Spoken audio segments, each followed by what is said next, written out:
I'm Katie Couric. Tonight, the president's report card for Iraq. No gold stars, but he vows to press on, insisting his decisions are based on principle, not politics. Everybody wants to be loved. Just sometimes the decisions you make and the consequences don't enable you to be loved. Also tonight, it could have been a disaster. How two jetliners carrying hundreds of passengers nearly collided on an airport runway. And the extreme heat in the West has wild creatures making house calls. Like you go to a supermarket to go shopping, they come to our homes to go shopping.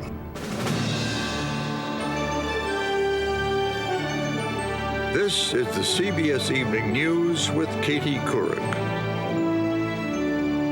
Hello, everyone. The Democratic-controlled House voted late today to pull most U.S. combat troops out of Iraq by next April. The vote was 223 to 201. Earlier in the day, President Bush vowed to veto any such measure as he released his much-awaited report on the progress the Iraqi government is making towards stabilizing that country. It's limited at best. Of 18 benchmarks, the Iraqis get satisfactory marks on 8. Unsatisfactory on 8 others, and mixed reviews on 2. Among the positives, progress in the number of Iraqi security forces being trained and in the fight against al-Qaeda. But the Iraqis fall short on sharing oil revenues and stopping sectarian violence. We have 3 reports tonight and an interview with Secretary of State Condoleezza Rice. First, here's Jim Axelrod at the White House. A resolute President Bush pushed aside the mixed progress report on Iraq, declaring he will not yield to mounting pressure to leave. When we start drawing down our forces in Iraq, it will be because our military commanders say the conditions on the ground are right, not because pollsters say it'll be good politics. He acknowledged the prevailing feeling in America to draw down the troops. There's war fatigue in America. It's affecting our psychology. But he made it crystal clear. He runs the war, not Congress. U.S. forces can win in Iraq, and he won't be swayed by eroding support of Republicans on Capitol Hill. Are you still committed to vetoing any troop withdrawal deadline? Yeah, absolutely. I don't think Congress ought to be running the war. I think they ought to be funding our troops. I'm certainly interested in their opinion. But trying to run a war through resolution is a prescription for failure, as far as I'm concerned, and we can't afford to fail. The unsatisfactory grades include failure to pass laws to share oil revenue, to reduce sectarian violence, and to purge militia members from the police. Satisfactory marks were given to the successful deployment of 3 brigades of Iraqi troops for the Baghdad security plan, and the successful targeting of criminals, regardless of sect or political party. Naturally, Mr. Bush said that progress justifies more time from Congress before setting withdrawal deadlines, which the Senate Majority Leader quickly rejected. We're told good progress is being made. Wait till September. Good progress is being made. How many times over the last 4.5 years have we heard this? At the end, the president seemed fatigued himself in an uncharacteristic moment of introspection. Everybody wants to be loved. Just sometimes the decisions you make and the consequences don't enable you to be loved. And so when it's all said and done, I will be able to say I looked in the mirror and made decisions based upon principle, not based upon politics. The White House is working hard to keep Republican support on Capitol Hill. A critical moment could come tomorrow when highly respected Republican Senator John Warner offers his proposal on Iraq. He said today he was disappointed by the interim report and that the Iraqi government is not providing the leadership worthy of the sacrifices of our forces. Jim Axelrod, CBS News, the White House. This is what the Bush administration is calling a success. Sunni sheikhs in Anbar province who stopped fighting American troops and the Iraqi government to take on al-Qaeda in Iraq. But for Prime Minister Nouri al-Maliki, a Shiite, joining hands with former foes is a political gamble. So far, it has worked out well enough to be repeated in other areas. But the Sunnis' loyalty is still tenuous. In Baquba, the American troops taking part in Operation Arrowhead Ripper know their new allies were once their enemies. We keep our eyes wide open and our powder dry. We're not blinded as to what the potential possibilities are. The numbers of Iraqi forces earned a passing grade in the report, but overall the effort is judged less than satisfactory. in part because Iraqi troops are not even-handed, tending to split along sectarian lines. Talk of U.S. troops pulling out quickly strikes fear in the hearts of Iraqi politicians. I think the result is damaging the reputation of United States worldwide, at the same time creating a possibilities that my country might slide into a civil war or into a security chaos. And Iraqi politicians get a mixed grade at best. Parliament is virtually paralyzed. A boycott by a Sunni bloc and some Shiites has made it impossible to pass vital legislation, including a new law to share oil revenues. And there are far more basic benchmarks than U.S. congressional standards. In the words of the report, citizens nationwide complain about government corruption and the lack of essential services. The parliament does not deserve their salaries, Abu Ali Safa says. They are looking after themselves instead of solving the people's problems. The anger is understandable when a lack of electricity and water means 2 trips a day to buy a block of ice. The power is on for only a few hours a day, and the temperature here regularly hits 120 degrees, a serious benchmark by anyone's standards. Alan Pizzi, CBS News, Baghdad. Following the president's news conference today, I spoke with Secretary of State Condoleezza Rice. Secretary Rice, as we saw in Alan Pizzi's piece, most Iraqis judge the war by the progress that's being made in restoring basic services. When and how will the situation improve?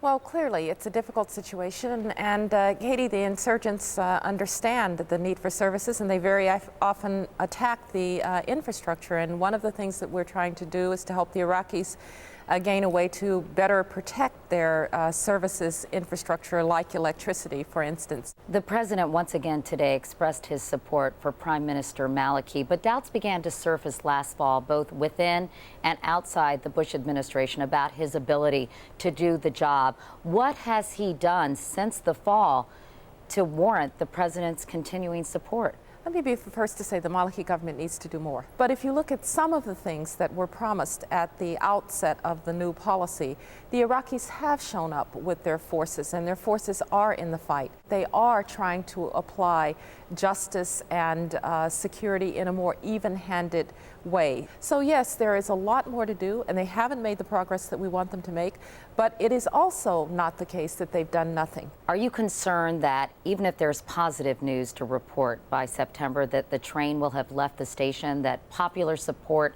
for this war will have eroded so significantly that that report will be irrelevant? I would hope that in September, when we've had a chance to have the advantage of the assessment that our people in the field will give us, that the president can present to the American people a way forward that demonstrates that America can protect its interests in Iraq. Secretary of State Condoleezza Rice, thank you so much.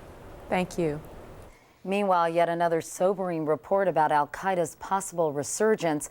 A draft intelligence assessment by the government says the terror group wants to step up its efforts to sneak operatives into the United States and is close to having the ability to strike here.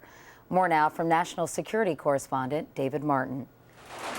With U.S. intelligence warning al-Qaeda is stronger now than at any time since 9/11, you have to ask, who's winning the war on terror? President Bush, who in the past has said the U.S. is absolutely winning, stopped well short of that today. Because of the actions we've taken, al-Qaeda is weaker today than they would have been.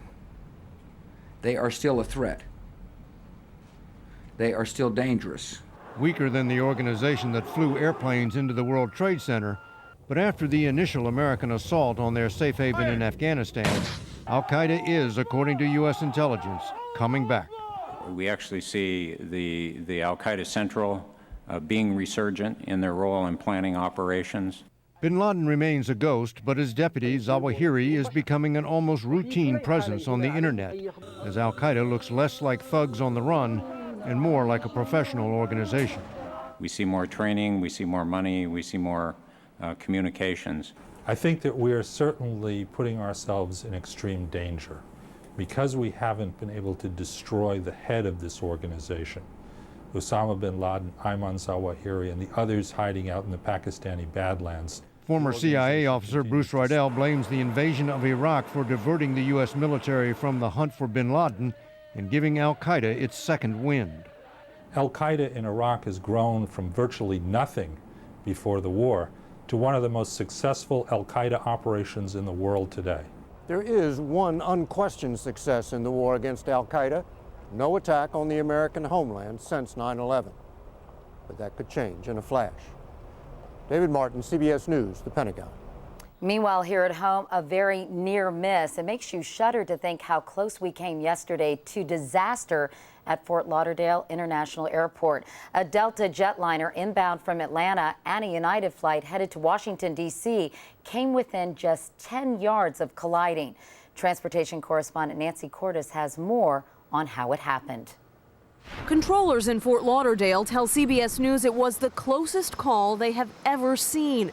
They say United Flight 1544, an Airbus A320 with 133 passengers bound for Washington, was taxiing before takeoff when the pilot missed his turnoff onto a taxiway and headed directly toward the middle of an active runway. Delta Flight 1489 was just about to land, a Boeing 757 from Atlanta carrying 167 passengers.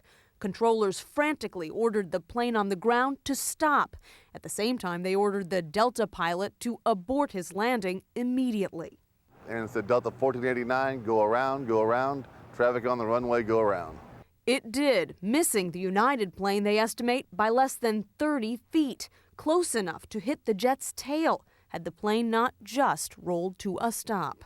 If the controller had not stopped it and intervened, it would have been too late. It's a disturbing example of what are known as runway incursions, potential collisions on airport runways. And they're up. 182 incursions have been reported at U.S. airports in the first half of 2007, compared to 158 in the first half of 2006. Aviation experts point to a shortage of controllers, plus aging equipment and overcrowded airports. Runway incursions should be a thing of the past. The technology is there to be implemented and used.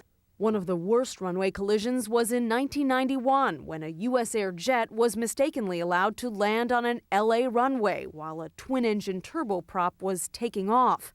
34 people were killed. The FAA is investigating why the United pilot strayed onto the runway yesterday. Controllers say he told them, "I just missed the turn." Nancy Cordes, CBS News, Washington. And there's much more CBS News ahead, including the sizzling western heat wave that's got some animals behaving very strangely. But up next, 90 plus and still driving. Who decides when it's time to give up the keys? There was a huge rally on Wall Street today. The Dow surged into record territory with a gain of more than 280 points. Anthony Mason is at the New York Stock Exchange. Anthony, given the problems in the housing market and retail sales, I know this rally caught a lot of people by surprise. So what's behind it? Katie, the spark is some encouraging economic numbers. The global economy is just booming. We had a record month for exports. That's really been driving the rally all year. The Dow since January is now up more than 1,300 points, Katie. I know you don't have a crystal ball, Anthony, but do you think it'll last? Well, there are still some worries out there. The housing market is still slumping. We've had close to 1 million foreclosures since January. That's affecting retailers. Discounters like Costco and Walmart are doing okay, but department stores are suffering. So housing is acting as a weight on the economy. Could act as a weight on the market, too. Katie. All right, Anthony Mason. Anthony, thank you. From the street now to the highway, we usually think of the very youngest drivers as the worst drivers, but figures show it's really the very oldest. While teen drivers do have a high rate of fatal crashes, driving records improve into middle age. Then fatal crashes spike again when drivers reach their 80s. But older Americans are a powerful voting bloc, and many of them want to keep driving. Hari Srinivasan concludes our special series, The Road Ahead.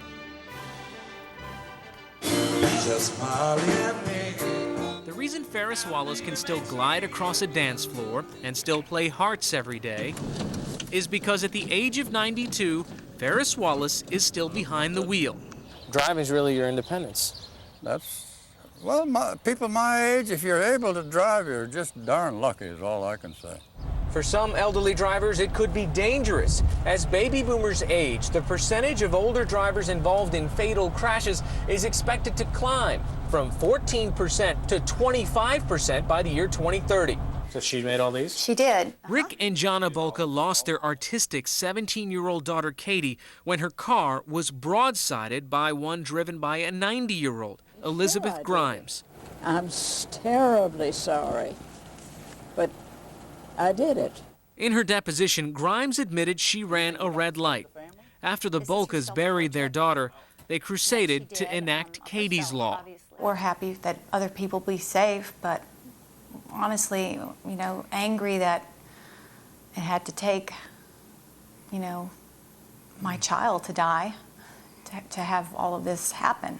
Starting in September, Texas drivers over the age of 85 must renew their licenses every 2 years. Drivers over 79 must renew their licenses in person. But few states go that far. Only 17 states require older drivers to renew their licenses more often than other drivers. Just 8 states and the District of Columbia require vision tests for license renewals. And only 8 states do the one thing that's proven to reduce deaths of drivers over 85, require them to renew licenses in person. The inverted white triangle. The AARP has generally opposed more restrictions on seniors and instead sponsors refresher courses like this one. Turn the ignition to the on position. And in California, you turn without using a turn signal 3 times. Yeah, but I'm blaming all that on you. You're the one that distracted me. A chain of senior wellness centers offers simulators and exercise. Brain fitness is encouraged by physical fitness. Physical fitness has been shown to improve driver abilities in the older driver. But deciding when those driving abilities are gone is still mostly up to the older drivers themselves. The day I get so I can't handle it, I'm going to hang them up the keys. It had to be you.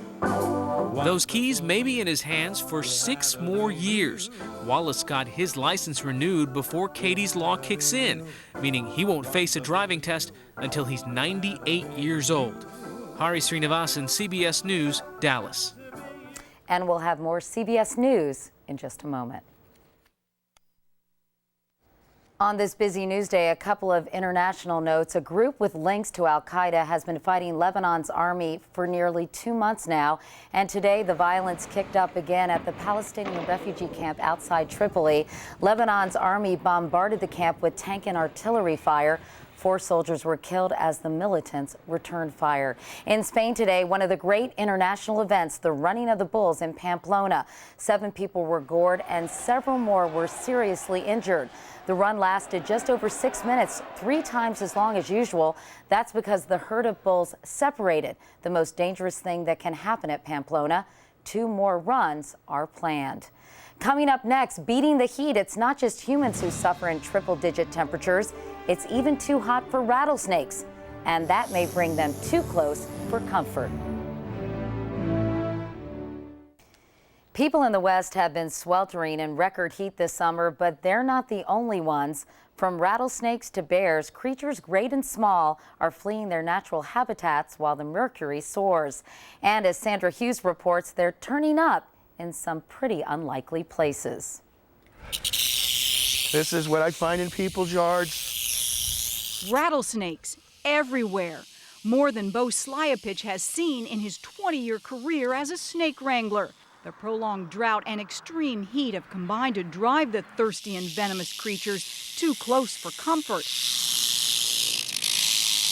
Back decks, play equipment, anywhere they can find shade. What are they looking for? Food. Just like you go to a supermarket to go shopping, they come to our homes to go shopping. Not too far from those steps over there, there was a 4-foot rattlesnake. Homeowner Tom Mann has found rattlesnakes sipping from his pool. Now he's taken protective measures. A half-inch grid galvanized fencing around a 3-acre perimeter here, which keeps 99% of any type of snake out. Deer and coyotes are coming down from the hills, too. This disoriented bear climbed up a utility pole in triple-digit heat. It's uncharted territory. It's the equivalent of the stories you see with the big droughts in the African Serengeti plain where, the animals drop 3 feet, 3 feet before they get to the water hole. In Utah, officials say the drought may have played a role in turning this black bear into a killer. It had to be euthanized after breaking into a family's tent and dragging out a little boy. Wildlife sightings used to be reserved for trips to the zoo, but experts predict global warming will bring more extreme droughts, putting more animals in danger. High in the mountains, the smallest member of the rabbit family is disappearing. The pika dies when overheated.